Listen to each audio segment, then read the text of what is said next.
hanzi izona vaRoma chapter 10 ikubva paverse 8 hanzi ko zvino tichati kudiniko shoko riri pedyo newe zvikanzi pamuromo wako zvanzi ndo shoko ratinoparidza. Haleluya.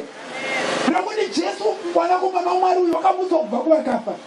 Kwanzizo paverse 10 pachapa ndo pandinoda zvinonzi munhu anotenda nemwoyo ndokururamiswa. Haleluya. Hazvina kunzi anotenda nemwoyo ndokuponeswa. Handiyo nyaya yacho. Zvanzi anotenda nemwoyo ndokururamiswa. In other words, kana ndikatenda kuti Mwari uriko, ndikatenda kuti uchanditonga, ndikatenda kuti Jesu uriko, handinenge ndakangorurama handitadziwo. Amen. Ndikaona chinhu chiri papa chokuba ndoti handigona kubaka nokuti Mwari uchanditonga. Haleluya. Ndikaonawo vanotambura ndovapawo zvisolti nezvishuga. Haleluya. Kuti vambotapirirwawo nokuvavirirwawo. Amen. Haleluya.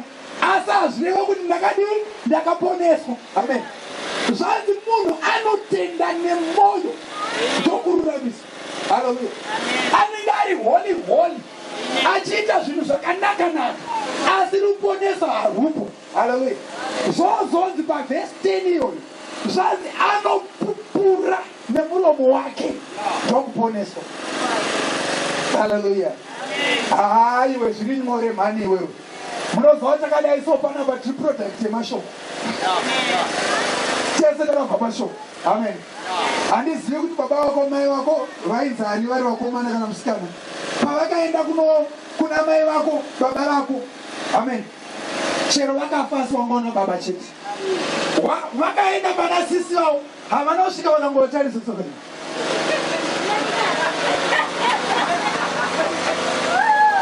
Otherwise dai vakadaro usipo iwe.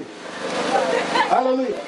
Asi vakaenda ndokubva vanotaura mashoko. Handizivi kuti mai vako vainzani. Amen. Pamwe vainzi beauty. Baba vako rivosika maybe B. Zvikanzi watiko naiwe John, zvikanzi ende ndinokuda mwoyo wangu wajunguluka.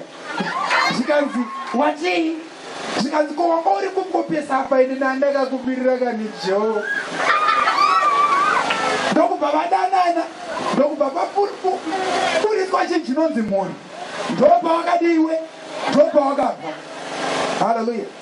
Otherwise nebaba vasina kutaurwa shoko usipo. Amen.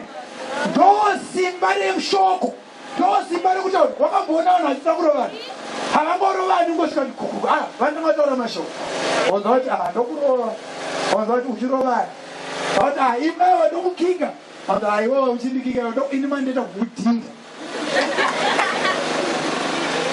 wanza hazviedzewo nonza mirawo ndoda kukudzidzisa. Haleluya.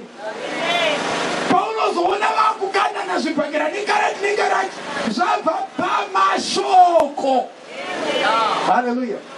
Ndosaka Mwari ari kuti kana uchida gemu iri rekupinda muumambo hwaMwari ari kutsvaga kuti utaure mashoko. Haleluya.